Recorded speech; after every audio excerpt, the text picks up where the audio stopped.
So we're starting out in differential equations, and so that means we're really just laying the groundwork of the basic ideas and concepts. We will start getting into sort of the meat of the subject, which is how do we actually go about solving some general differential equations? That's coming up in the near future. For now, we want to get some important ideas, lay the groundwork for things to come. So we're going to go through some examples, some concepts today to help us understand how things go. Now, the first thing we want to talk about is this sort of basic idea that while it's true that solving differential equations can be hard, and it is. I mean, if you think back to Cal 2, and we say, oh, integrating some functions, it's hard to do and almost impossible. It's the same thing. You see, when we solve differential equations, it's like integration plus plus. There's even more involved. So it's hard to solve differential equations sometimes. But there's a moral to this, in that while it might be hard to solve a differential equation, which means we find our explicit function, it is straightforward to verify.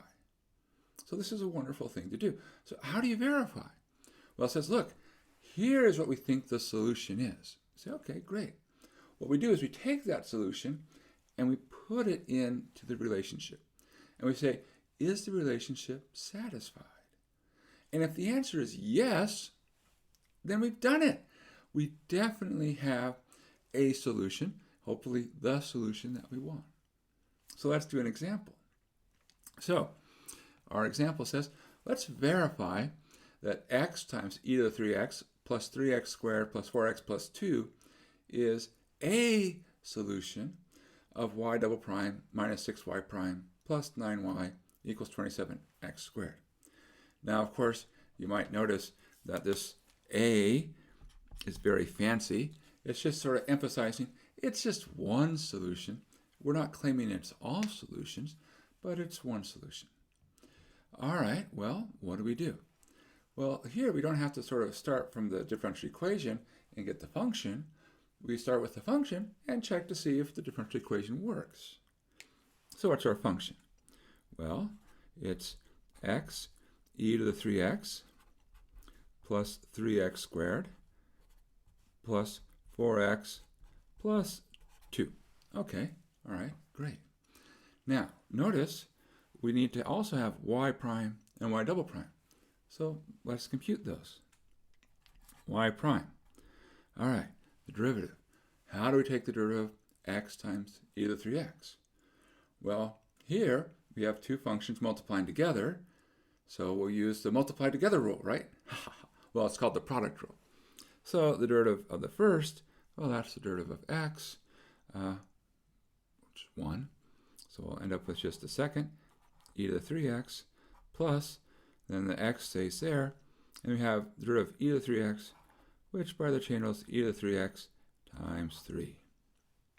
Derivative of 3x squared, 6x, and the derivative of 4x is 4, and the derivative of 2 is 0. Goes away. Good. Now the second derivative, y double prime. Well, that's e to the 3x, the derivative of that, 3e to the 3x. Now here, product rule again, derivative of 3x is 3 times e to the 3x, which gives us another 3e to the 3x. So actually, you could combine these two together and write it as 6e to the 3x if you wanted to. And then 3x e to the 3x, we take the derivative of e to the 3x, another 3 comes down, so up to 9. So 9x e to the 3x, and derivative of 6x is 6, and the derivative of 4, 0. Goes away, goes away. All right, so now we have all the derivatives that we need, and our next step is to say, okay, let's put this all together. And to do that, we say, well, how many of each do we need? Well, for the y, we need 9 of those, so we're going to multiply this by 9. For the y prime, we need 6 of those, actually minus 6. And for y double prime, well, we just need 1 of those. Okay. So now we'll add up both sides, and we'll see what happens. So on the left-hand side, it's fairly straightforward, right? We have that y double prime. Then we have minus 6y prime. And then we have plus 9y. Good. That's what we want. Of course, that's totally what we expected. The hope is that our other side is also what we want. Oh, fingers crossed. I hope it works. Well, come on. We're told it's the solution. It's got to work. Or maybe we made a mistake with our derivatives. So that's two possibilities, right?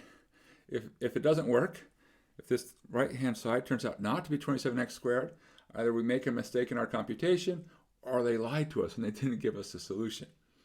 But let's be optimistic. Let's say neither of those things happen. We'll find out, right? Okay, so let's start with our what happens with x e to the 3x. So let's gather those. There's 9 of them here. All right, good. Let's see. Oh, there's minus 6 times 3 of them, so that's minus 18. And then here's plus 9 and the last one. So that's how many of the x e to the 3x terms we have. Okay, how about, let's see, e to the 3x. How many do we have of those? Well, here we have minus 6 of those.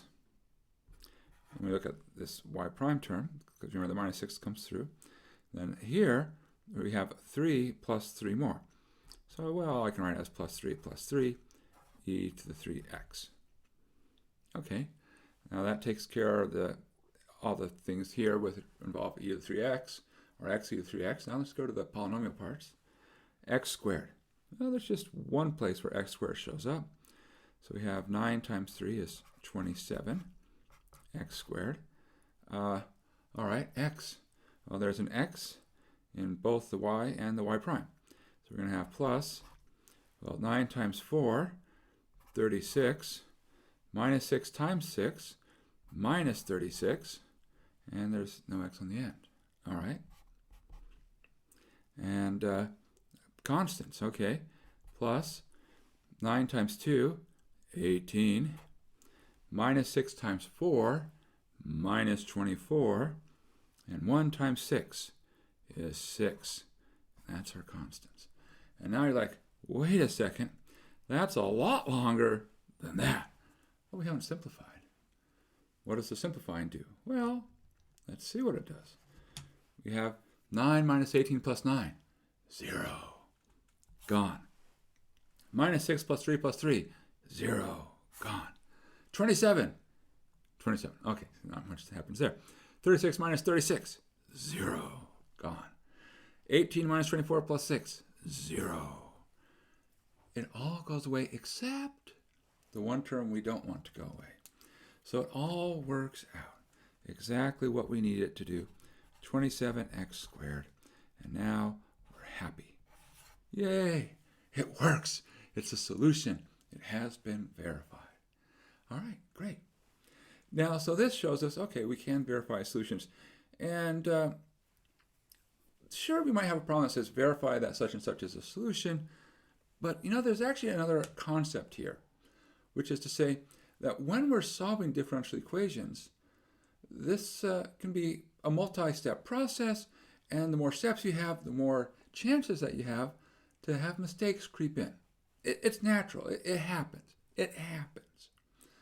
We'd like to get to the end and say, okay, did we get the right answer?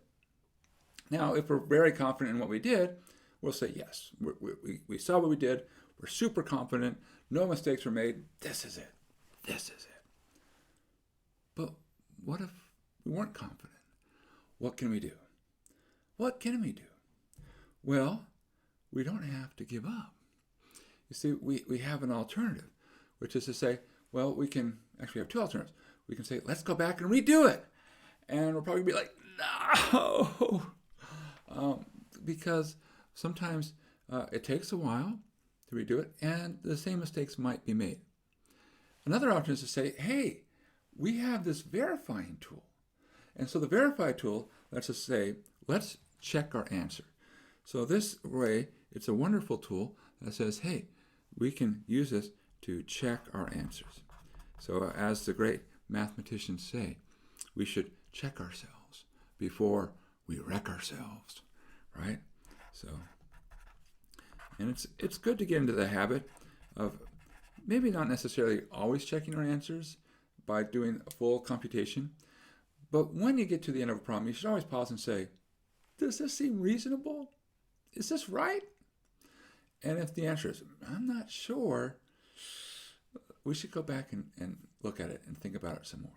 All right, good.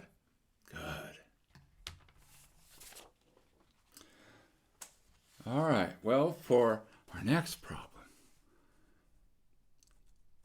find all the values. Ooh, there might be many of them. Find all the values of r so that y, which is equal to e to the power rx, is a solution of a differential equation, which involves a y double prime, y prime, and a y. And there's some boxes here.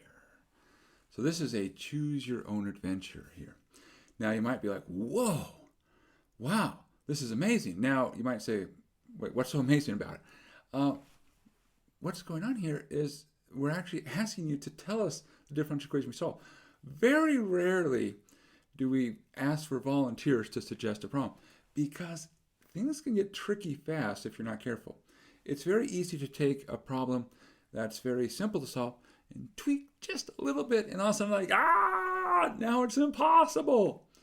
And so whenever we ask for volunteers to give us numbers, that means, there's something going on here. There's a good mechanism in place that lets us solve this problem. You might say, well, what's the good mechanism? Well, in this case, it's because you'll notice it's a very particular kind of function involved here. Y, which is equal to e to the rx. That's the exponential function. And one of the things that we should say right now, and we'll probably say it many times again, is that we love the exponential function. It is one of our favorite functions to deal with. They might be saying, do we really love the exponential function? And why do we love the exponential function? Now, the answer to do we, yes, we absolutely do. So why? Well, let's think about our subject at hand. We're studying differential equations. And really that means we're looking at things which involve derivatives. What's great about the derivative of the exponential function? It's the exponential function. Essentially, when you take a derivative, it doesn't change. Now, why is that nice? Well, that says when I'm looking at something where I'm looking at a function and one or more derivatives, it somehow more or less stays very close to the same. And that's good. A lot of other functions can get very, very complicated very quickly as you take more and more derivatives, but the exponential function stays very simple. And we like things to be simple. It's really one of our big goals. Let's keep things simple. Let's keep things possible. All right, so we've got to fill in these boxes here. Normally this is a time when I would turn to the audience and say, give me some numbers. There is not an audience here, but that's okay. We have a random number generator here. So here's some cards. We'll do a little bit of shuffling around. Now you might be suspicious that when you have me doing the shuffling saying, Steve, are you really trying to make this very random? No, I am. All right. No, there's no tricks going on with this card shuffling. So we need 3 numbers. So the first one will be a 6, then a 6, and then a 4. 6, 6, 4. All right. So there we go. So we want to find all values of r. So that's 6 y double prime plus 6 y prime minus 4y equals 0. All right. Well, there we go. There we go. So where do we start? Well, we know what our function should look like. It should look like e to the rx. So we should start by finding these derivatives, the y prime and the y double prime. So that's not too bad. And here we go. So y is equal to e to the rx. And then y prime, remember, we love the exponential function. Take the derivative. It looks like the exponential function. Just remember that you have to take care of that r, and it's going to come down in the front. So we have r e to the rx, and so that tells us y double prime is r squared e to the rx. All right. Well, now we substitute in for the y prime, and the y double prime. So at this point we have 6 times r squared e to the rx plus 6 times r e to the rx and minus 4 e to the rx, and all of that will be 0. All right. Now, what do we do? What do we do? The good thing is, notice it's no longer a differential equation. There's no derivatives involved. So this is more back to algebra. And so we say, great, we love algebra. It's really the foundation of a lot of what we do when we talk about things like calculus and, of course, also differential equations. So putting on our algebra hat, we say, okay, look for some things that we can do, like factoring is a good thing, pulling out common terms. Do we have any? Well, because we had that exponential function always showing up, the exponential function is part of every single term. That's great. We love the exponential function, which means we're now poised to be able to pull it out. And also, 6, 6, and 4, they're all even numbers. Let's pull out a 2 as well. So we can pull out a common factor of 2 e to the rx. And what's left? Well, 3r squared plus 3r and minus 2, and that'll equal 0. Good. Now, what can we do here? Well, we really have two pieces multiplying together. And at the end, we got 0. Now, this is really good for us. We love when things equal 0 because there's this really cool fact which says, hey, if I have two things multiplying and the output was 0, something has to be 0. In other words, one of these two pieces has to be 0. Now, they don't both have to be 0, but one of them has to be 0. And we look at this for a second. We say, okay, what about this first piece? 2e to the rx. What can we say about that? And now it's time for more love for the exponential function. What's true about an exponential function, and in particular, in relationship to its zeroness? And the answer is, it's never 0. If I take e to anything, not 0. Never, never, ever 0. And so you might say, well, wait, what if I do something really complex? And I would say, still not 0. So the nice thing is the exponential function never going to be 0. So we say, so that says, since we know we have to get 0 out, the key is that this part is equal to 0. So we've now pulled out that exponential part, say we don't need to worry about it because it's not 0. And we've really come down saying 3r squared plus 3r minus 2 has to equal 0, which looks a lot like a quadratic formula because it's a quadratic formula. And now we have ways, right? Well, one thing we can do is we can try and factor, and maybe it factors, maybe it doesn't. I don't see it off the top of my head.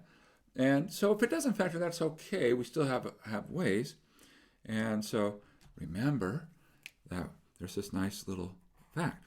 If, say, I have ax squared plus bx plus c equals 0, then x is negative b plus or minus square root b squared minus 4ac, all of that divided by 2a. We learned that so many years ago. You know, our 7th grade math teachers really drilled it into us. Come on, you can do it.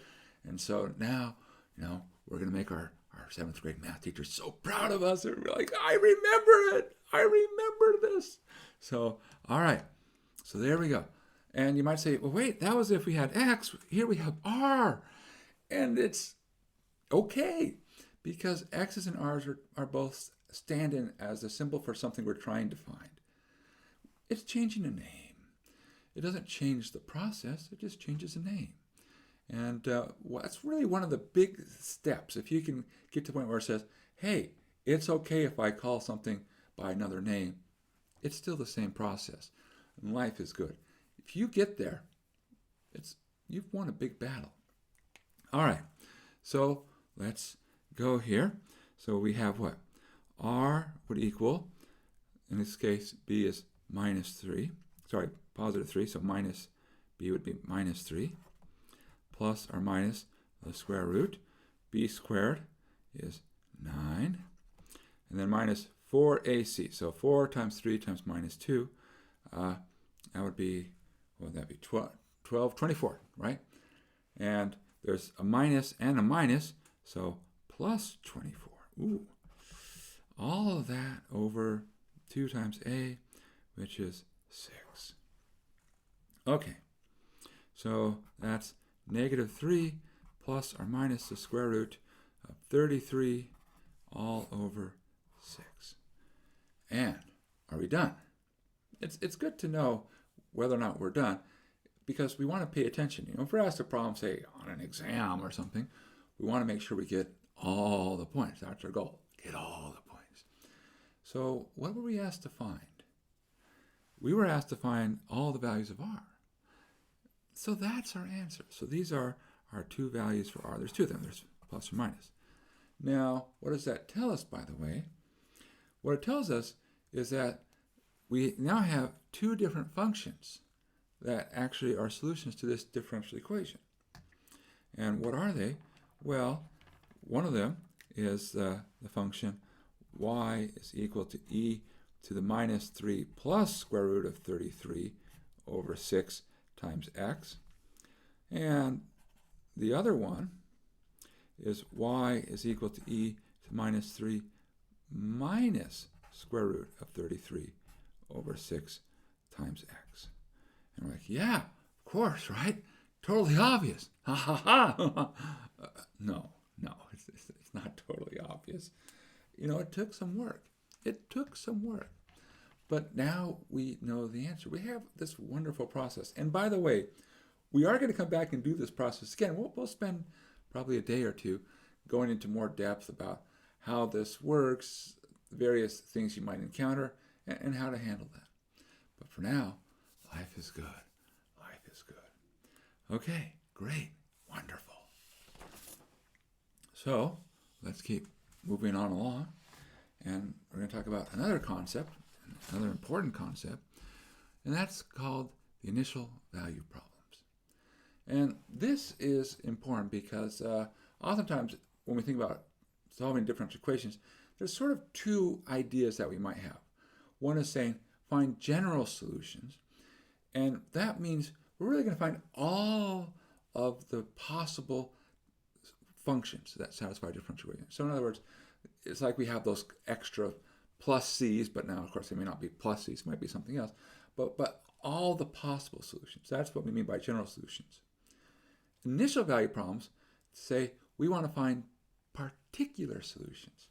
So you might notice that there's this word, the, that's emphasized. And so that means, look, we're after the one solution. One solution to find them all, right? So what's the idea? Well, the idea is we're going to specify where we start.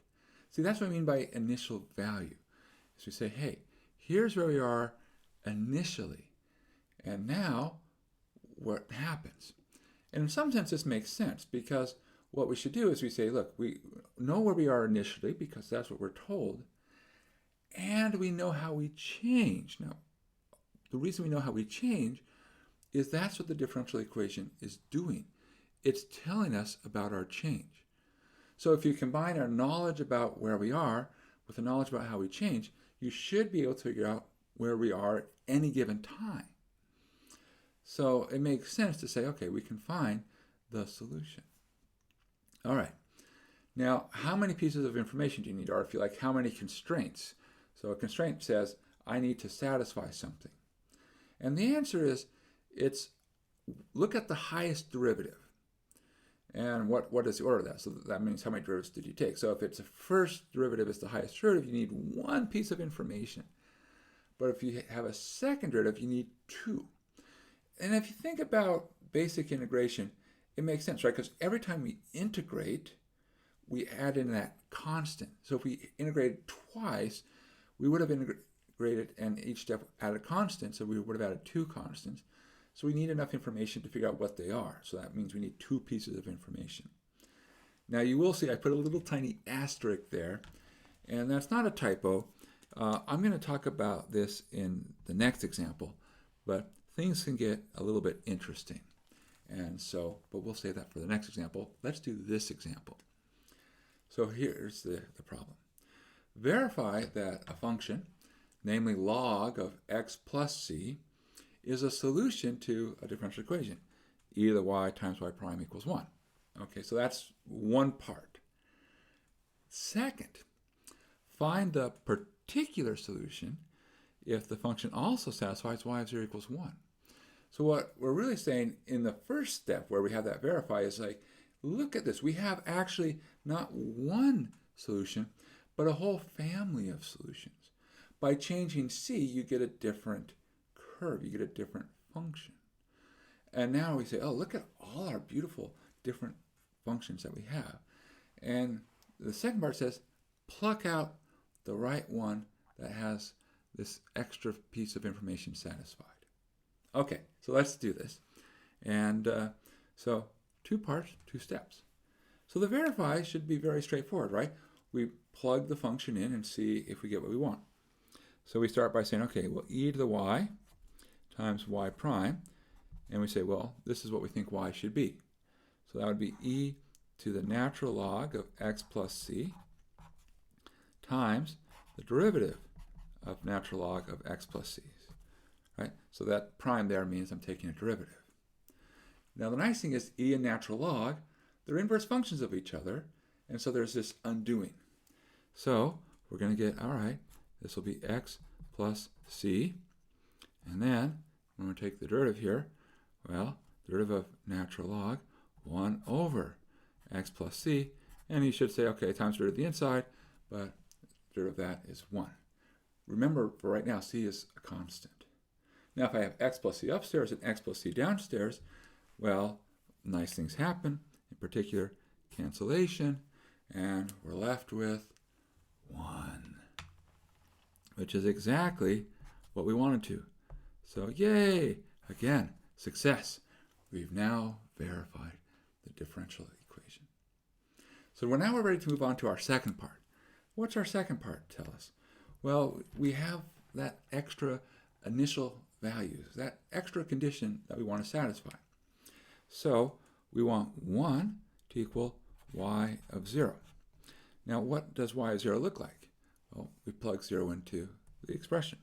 So that would look like natural log of 0 plus c. So now we say, okay, we're looking for some value for c where the natural log of it is 1. So can we think of some number where the natural log of that number is 1? There is a number that does that. What is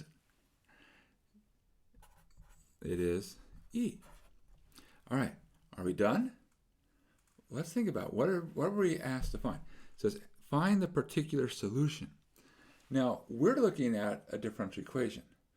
So when we talk about find the particular solution, it doesn't mean find the constant. The solution to a differential equation is a function. So our answer should be a function. So to finish, we have to take our value and plug it into our function. So our solution would be y of x equals natural log x plus e. Done. That's it. That's not so bad. Hey, you know what? We're getting the hang of this differential equation stuff. We're differential equationing like pros now. We're going to be great. This is wonderful. This is wonderful. All right, on to the next problem. Okay, so our next one, the following. Find the function y, which satisfies y double prime plus y equals 0, y of 0 equals something, y prime of 0 equals something. All right, good. So this is the case where, again, we have some boxes to fill in. So come back, grab these cards, do some more shuffling. You know, as they say, every day we are shuffling. Okay, All right. And we need 2. So, 10 and 5. All right, great. So we're going to have y of 0 be 10, and y prime of 0 be 5. There we go. Now we filled in our boxes with random values. Now, what's left? Well, all that's left is to do the whole problem. But we're not so bad. So, notice that this should feel a little bit familiar. And the good news is, when I say it should feel a little bit familiar, we haven't really done that much. This is only our second time we've met, right? So what have we done that involves a second derivative? And if you like, I'll point out that this equation can, of course, also be written as y double prime equals minus y. Does that help? Do you remember it now? It's that Hooke's law. It's the spring. That's what we're seeing here. So this is a spring-like behavior. So you say, oh, yeah, we talked about that. And we said, hey, when that's the case, we said that y has to form a times cosine and b times sine, or vice versa. It doesn't really matter which order we go in. But the point is, it's some combination of cosine and sine. And in particular, we had these 2 constants, a and b. So these 2 constants were basically free choices. But now it's like, ooh, it's no longer a free choice because we have initial conditions. So the initial conditions are going to help us determine the right choices for a and b so that everything's satisfied. All right, well, so what do? Well, we plug things in. So at x equals 0, what will happen? Well, we're going to get that our function at 0 should be 10. So we'll get 10 should be a times cosine of 0 plus b times sine of 0. And the nice thing is 0 is pretty good, right? We usually know how to evaluate functions at 0. Sine of 0, for instance, is 0. Cosine of 0 is 1. And we come to the conclusion, aha, last term goes away. And therefore, we can say a is 10. Life is good. Now, for our y prime condition, we better look at y prime. So before we plug in, first we need to take a derivative.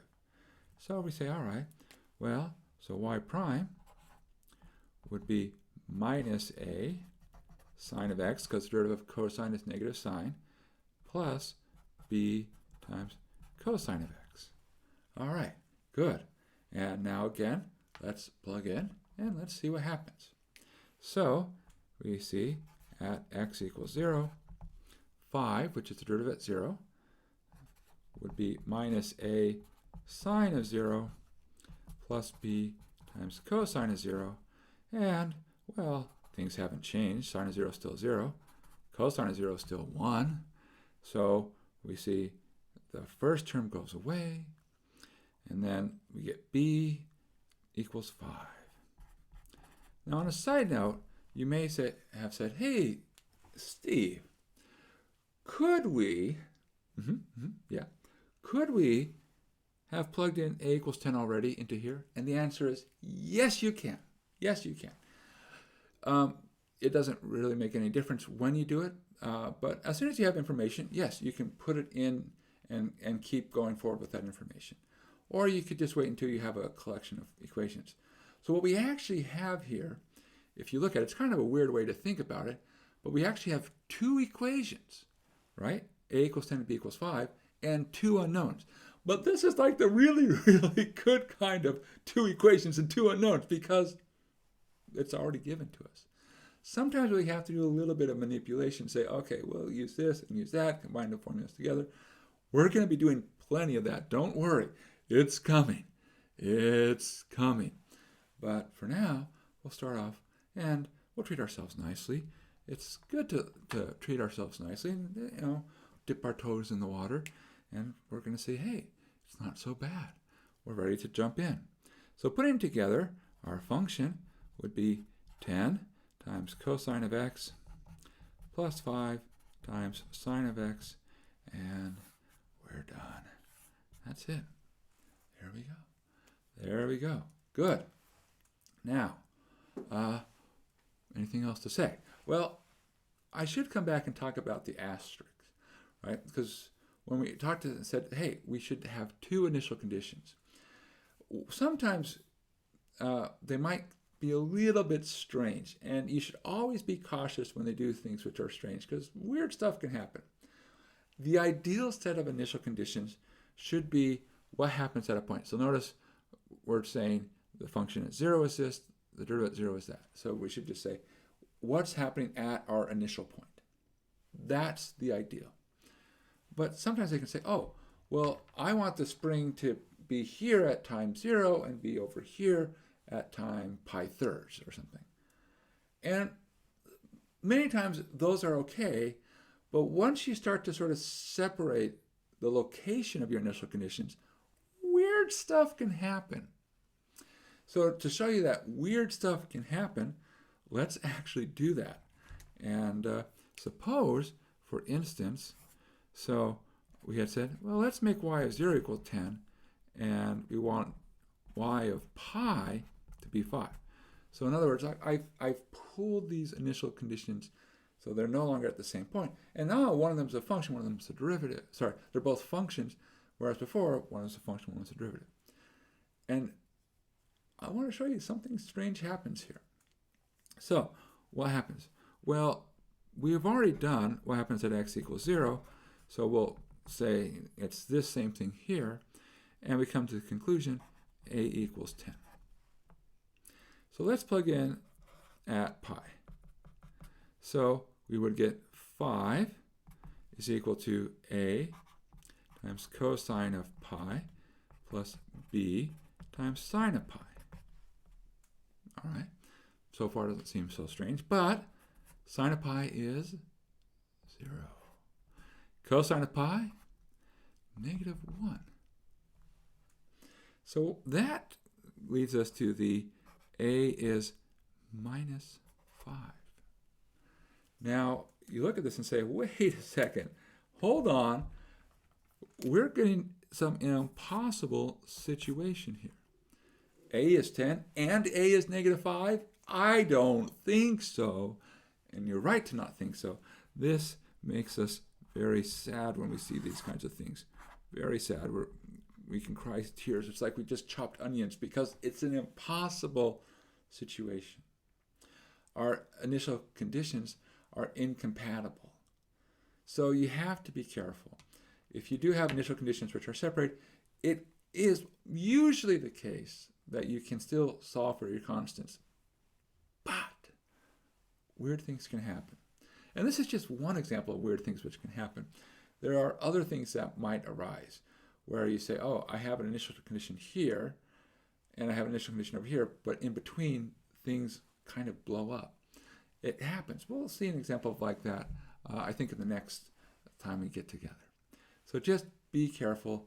Ideally, when we load up initial conditions, they should look more like this. What happens at a particular point? All right, good. Well, on to our next subject, right? Of course. Always more to talk about. Always more to do. So the next thing we want to talk about is this notion of mathematical modeling. And really, this is more than just math. This is really about science and how do we think about problems. And this is an important concept and one we should take a little bit of time to think about. But to be upfront, I don't want you to get too hung up on like, how do I do this? These are concepts that come to you with practice and with time. We're not going to throw something in front of you and say, okay, come up with this beautiful new idea spontaneously. Because, well, how does it work? How does the process work? Well, it's a sort of a cycle here. I should make these arrows a little bit larger so you can see them, where it says, all right, we start by saying, here's this thing we're trying to understand. Let's formulate a description of what's going on. Now, in terms of our subject, we're saying, well, let's try to find a differential equation which describes what's happening. So the formulae come up with some kind of formula, a differential equation formula. Now, the next thing we go is we analyze and say, okay, let's solve it. Let's take our differential equation and let's see what that really tells us about what's happening. And after we've analyzed, we say, okay, now we have a function. Let's look at this and say, does it do what we think it should do? Is it reasonable? And if it is, we're happy. We say, woohoo, we have a good model. But if we say, wait a second, something weird is happening here, we're not comfortable, then that means we need to go back, say, all right, let's go back to our formulation and let's think about ways we can modify it to help us get to something which is not weird. And so the new cycle begins. And this process of discovery really does behave like a cycle. And we keep going around and around and around. Now, oftentimes when we're presented with these ideas, and maybe we're in a physics class, a science class, or even a math class, we oftentimes see like, oh, here's the formulation, here's the analysis, and look, it works just right, and we're done. And we feel like, oh, everything behaves in this nice linear fashion. Everything's clean and orderly. But that's not how math or science is done at all. It's messy and complicated, where it's like, I have a crazy idea. Let me check it. Oh my gosh, weird stuff happens. Okay, I have a new crazy idea. And we cycle and cycle until eventually we're like, I really should have just started with this simple idea. That was the right one. Okay, so that's sort of a idea about what mathematical modeling is. So we'll do some really simple examples, and these are somewhat classical examples. So the first one we're going to talk about is Newton's law of cooling, which of course doesn't just mean for cooling, it can also mean in terms of heating up. What's going on? So imagine, if you will, that you have a very, let's say, cold environment, a refrigerated space. All right, so here's our refrigerated space, and it's very cold. You can tell it's cold because it's blue. That of course indicates that it's cold. And into this environment, we place a very hot object. Maybe we have something in a furnace, and we put it in, so it's red hot when it goes in. And now, what happens? Well, the refrigerated environment is set up in such a way that it always stays the same temperature. And so we have this fixed temperature in this environment, and then we've put this hot object in. The environment will continue to be cold. What happens to that new hot object? Well, it will start to cool. All right, so our question is, how is it changing? What's happening to it? They might say, why do you ask it as how is it changing? Well, we're talking about differential equations, and when we talk about differential equations, the goal is to understand change, because that's how differential equations work. We look at it and say, hey, how do things change with time? So we should come up with some important parameters here, or important variable names. Of course, back in the old days, they didn't really have variable names, and they would have very long-winded explanations. Coming up with names is just a nice way of shorthand describing things. So let's let T, capital T, will be the temperature of the object. So I'll just write temperature of object. And now the other thing that we should keep in mind is that there's this temperature of the environment. Now I'll call that the ambient temperature. I'll use a lowercase a. And the reason I'm using a lowercase a is just to sort of remind ourselves that this ambient temperature is something that we should think of as a constant. And so I'm using this lowercase for a constant, this uppercase for a variable, in this case, just to help us sort of distinguish the two. Now, our goal when we're coming up with a formula is how do things change? The ambient temperature doesn't change. The temperature of the object changes. So I'm after T prime. What's happening to it? So now I want to not just write it down. I want us to take some time to think about what's a reasonable way to describe the temperature change. So T prime equals something. So let's think about some special cases. So I have a hot object and a cold room. Now, by the way, I could have put a very cold object in a warm environment. Like I could have put something straight from the freezer into an oven to cook. I just want to know what happens to it. So I have two objects which are different temperature, and I want to think about how the temperature changes.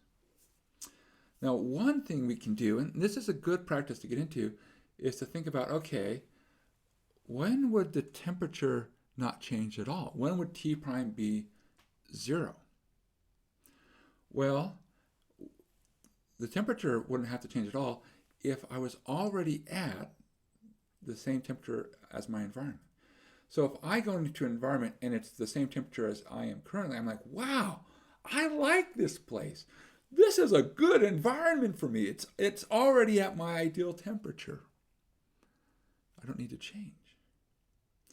So I want to make sure I find something where when capital T and A are the same, then I say, look, don't change at all.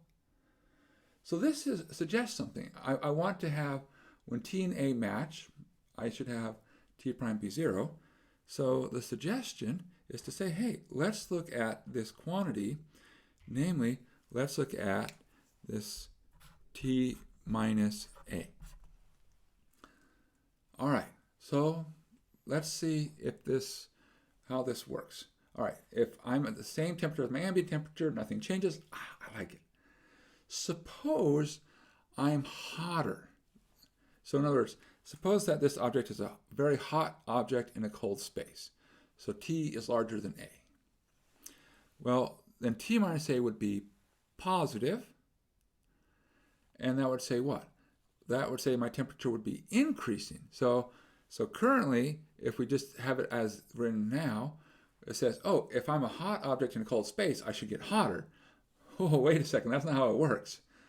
By the same way, if I'm a cold object in a hot space, then in that case, T minus A would be negative, and then it would say my temperature should be dropping. That means I'm getting colder. It's like, whoa, wait a second, I'm doing the opposite of what I want. So I should flip things around. How do we do that? Well, the easy thing is to say, oh, I'm off by a sign. So we can fix it by putting in minus. Now, that fixes the temperature, right? So if I'm a hot temperature, cold space, then my change will be negative. That means my temperature of my object will go down. If I'm a cold object in a hot space, my temperature change here, T prime, is positive. Things go up. Now you might say, Steve, you've left a suspicious gap there, and I have. And in that gap is we put K. Now you might say, what is K? K is the fudge factor. So it just says, well, we need to have environmental factors come into play, and various things are interplaying here. So we'll have this parameter K, which helps us sort of adjust for the environment and make sure everything works out. Okay, so that's the whole formula. That's it. So Newton's law of cooling boils down to this differential equation. All right, good. Now we've had the formula, the analysis. Well, at this point in time, we don't really have a lot of tools. And so we don't yet have the right tools to solve this. But what we can do is we can say, well, let's just put this into a little black box and see what comes out. And now you might say, oh, boy, do we get to use one of those little black boxes on an exam? Well, no. But what will happen is we're going to start to open these boxes. And so in the next couple of lectures, this particular box is a really fun box. And we'll open up and be like, hey, this is fun. So if you reach in and carry out the computation, you can show that it'll be the following. Our temperature will behave in the following way. It'll be the ambient temperature plus the initial temperature, where your temperature was at time 0, minus A times e to the minus kt. And that's what the behavior will be. That's it. That's the whole thing. And there you go. Now you might say, how do we know? Well, we know that this is the solution because we can actually verify it. if you take the derivative, well, this part goes away, which was the same thing as if you subtracted a, right? So if you take t subtract a, you have this piece right here. That's t subtract a. And when you take a derivative, this minus k will come down, which is where that minus k comes from. Now, does this do what we think it should do? And of course, there's a couple of things that can happen. So if you look at it, let's say this here is our ambient temperature. And so if the object starts at the ambient temperature, then this first term here, or rather, sorry, this term in front of the exponential is 0, and so we stay at the ambient temperature. If we are above the ambient temperature, well, that says we're going to start up here, but in the long run, this e to the minus kt will drive it down. So temperature will do that. So we will head towards the ambient temperature. If we start below, then what will happen is, again, this term goes away, and we'll actually go up towards the ambient temperature. So it behaves roughly like what we expect to. Now, one thing that you might notice is, do we ever reach the ambient temperature? The answer is no. We don't fully reach it. But we get close, and for all intents and purposes, we get as close as we need. And definitely, if we were putting on our engineering hats, it's like, yeah, we get sufficiently close that we're satisfied.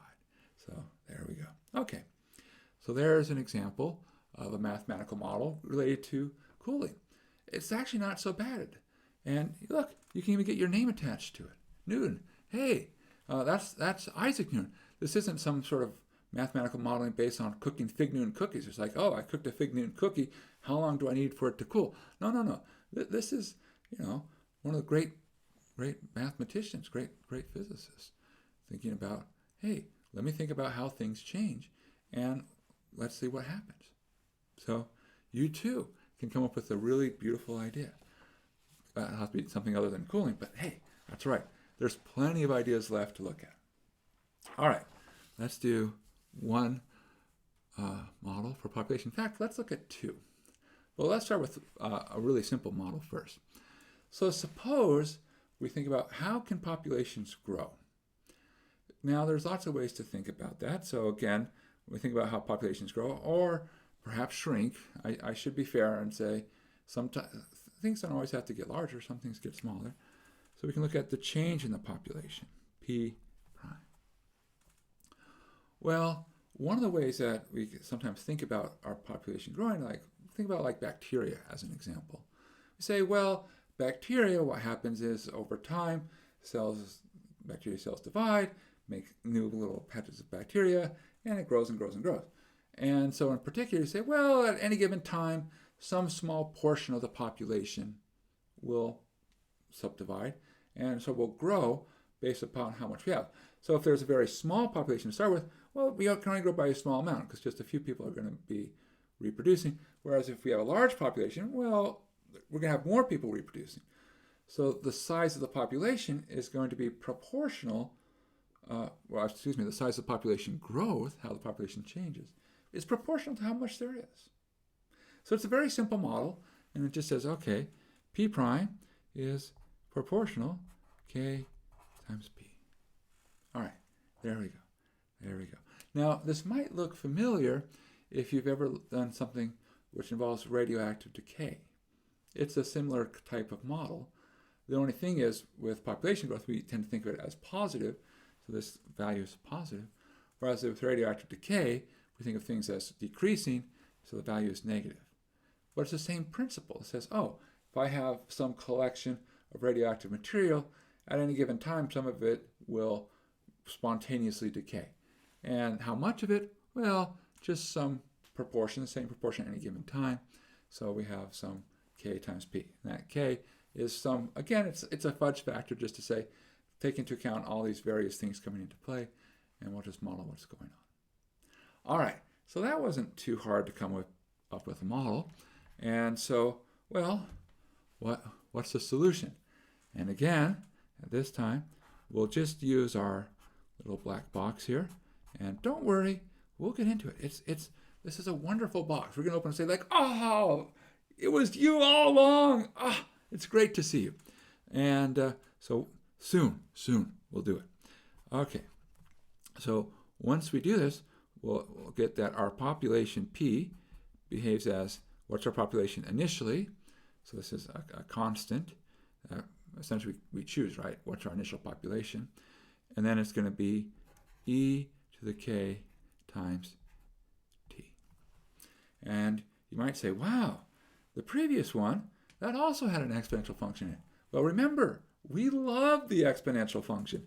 It's a great, great function. But we'll also see that once we open this box, there's a very good reason why that's showing up. Okay, so we had our formulation. Here's the analysis. And now we have to interpret it. Is this a reasonable model for population? Is it? Well, one thing to do is to just start it and say, hey, what's happening? So we start at some initial population, and then what does this tell us? It tells us we behave like an exponential function. So we're going to go up and up and up, and then we're going to keep going up and up and up, and oh my gosh. Ah! Is that reasonable? The exponential function goes way up and pretty quickly once it gets going.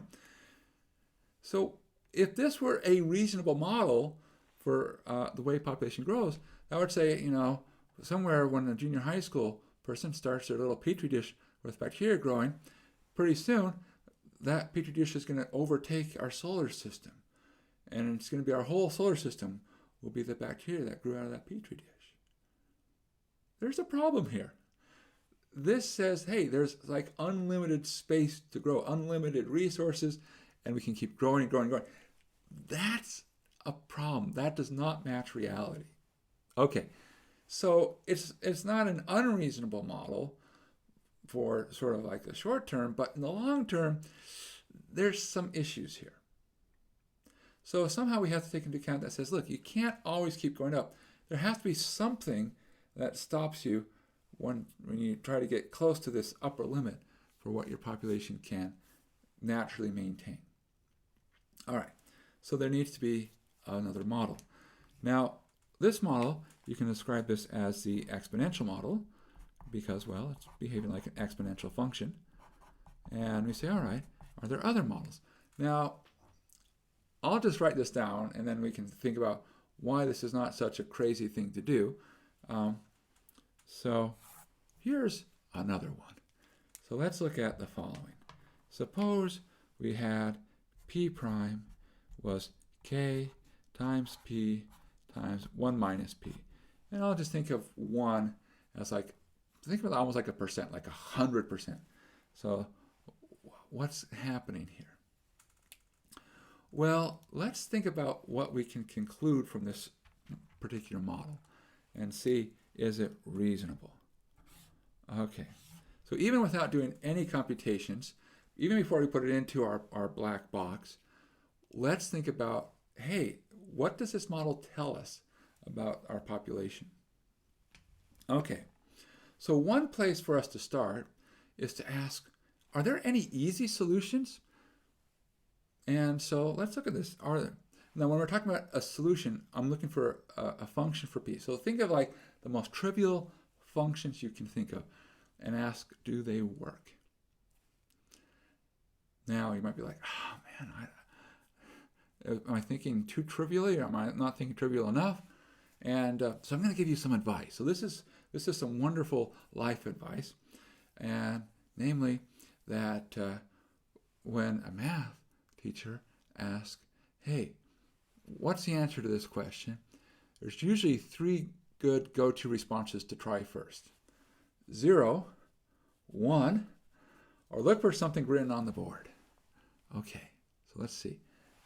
Do any of those work? Okay, could 0 be a solution? Really? P equals 0? What would that be? Well, if P equals 0, what happens to this right-hand side? 0. What's the derivative of 0? 0. So it satisfies both sides. So that says if I have a population of 0 and it always stays 0, then that's a solution. And that makes sense because if you have no population, you'll never increase, you'll never decrease, you'll always stay at no population. So there we have our p equals 0. Now, is there another easy solution? Like, okay, now 0, 1. Let's try 1. Okay, all right. 1 minus 1 is 0. Great. The derivative of 1 is 0. Also a solution. Like, cool. So here we have this p equals 1. Now, let me ask you some more questions. Suppose I say, what's happening between 0 and 1? So suppose p is like a half.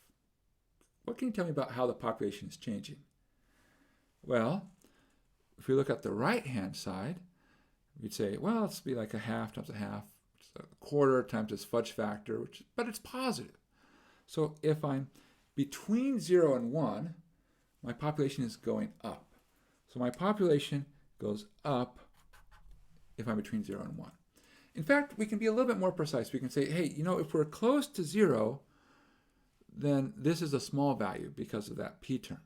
And if we're close to 1, it's again a small value. So the population grows very changes slowly when we're near 0 or 1, but when we're in the middle, it changes a little bit more quickly. We'll keep that in mind when we draw a picture in a second here. Now, suppose our population were above 1. What happens then? Maybe like 2 or something. Well, you'd have a positive and a negative. So it would tell us our population would decline. So our population should go down. And similar, the larger our population is, the faster the decline will be. And if I'm close to 1, this says, okay, we should slow down, and it'll the decline will decrease. So the picture should be that if this is our differential equation, it should behave something like this, where if I'm in between 0 and 1, I have some curve that looks like that. If I'm above 1, I have some curve that looks like this. And say, oh, this already feels better. And in some sense, we say, okay, this p equals 1, that's sort of like the ideal level of population. And this could be called, for instance, a carrying capacity. Now, how much does the environment allow us to have? What's the amount that our natural environment with the resources available will allow us to put in there? All right, great. Now, you might also be saying, Steve, what if we started with a negative population? And then wouldn't p prime be negative? It would, actually. Yes, it would. And so you'd be going down. But of course, we don't care about that part of the model. So shh, don't talk about it. Don't talk about it. Okay. All right. So this is a more reasonable model. But of course, there's a more complicated equation here. But the good news is we still have our black box available to us. And we actually can use the same black box that we've been using for the other problems. Will work for this one as well. And be like, wow, this is going to be like the most amazing little black box for us to open. But okay, we will. I promise. Just give us a few more days and we'll do it. And when we open it, what will we see? Well, lo and behold, we're going to get the following function out. Namely, it's p, our population, behaves like p0 all over p0 plus 1 minus p0 e to the minus kt. That's it. Like, wow, exactly like I wasn't thinking. It is more complicated, but that's okay. We'll get to it. And the way we get to it, by the way, it's going to be one of our favorite parts of Calc 2. And you're like, but wait, Steve, they were all the favorite parts. All of the parts are our favorite parts of Calc 2. But it's good stuff. And of course, if you're not comfortable, you can go through and do a quick check. We can say, well, what happens when we take a derivative? Do we actually end up with this expression? Maybe we'll do that in just a second. But let's at least say, does it do what we want it to do? If we plug in t equals 0, what do we see? Well, t equals 0, e to 0 is 1. You get 1 minus p0 plus p0 downstairs, which means that you end up with just 1 And so we end up with just our initial population. So at time 0, it's the initial population. Run time forward. As time runs forward, this e to the minus kt term shrinks and goes away, which means we're left with p0 over p0, which is 1. So that in the long run, it goes to 1. Now, I will say, for those of you skeptical ones about, wait a second, that does not look like it's going to 1. There's a story there. There's some blow up happening downstairs. It's a fun story. You can come find me and I'll tell you about the story. But for now, there we go. Okay, so there's our solution. And you know what? We have time. No one's telling me to stop. No one's, well, I don't think anybody is. Let's just quickly check it. Okay, so do a quick check. So what is p prime? Well, the nice thing is, you can still think of this, if you wanted to, as p0 times p0 plus 1 minus p0 e to the minus kt to the minus 1 power. So p prime would be what? Well, you have the p0, that's just a constant. The minus 1 comes down. That would be p0 plus 1 minus p0 e to the minus kt. And then times the derivative of the inside, minus 2 power by the way. And derivative of p0 is 0. And then you have this 1 minus p0 times minus k e to the minus kt. All right, there's p prime. And you might be looking at it and saying, doesn't look like that. Give us a chance. Give us a chance. Okay, so what can we do? Well, there's a few things we can do, which are nice. Notice that we actually have two negatives. There's this minus and this minus. So they can cancel. Nice. All right, what else can we do? Well, we have this single k here, which is good because we should end up with a single k. So we can write that as k. And now the next thing we can do is we can do the following. We can say, all right, let's gather some pieces. So I'm going to gather the p0.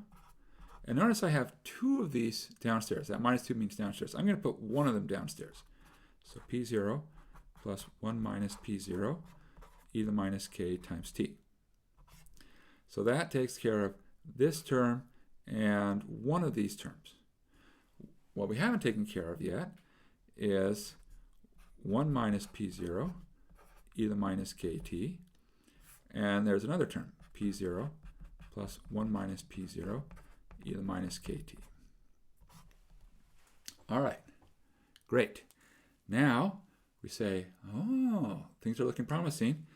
This piece right here is that. So we can conclude that this part is our p. Okay, so now we have k times p. And now we say, well, what's this? And here is where we get to do our little and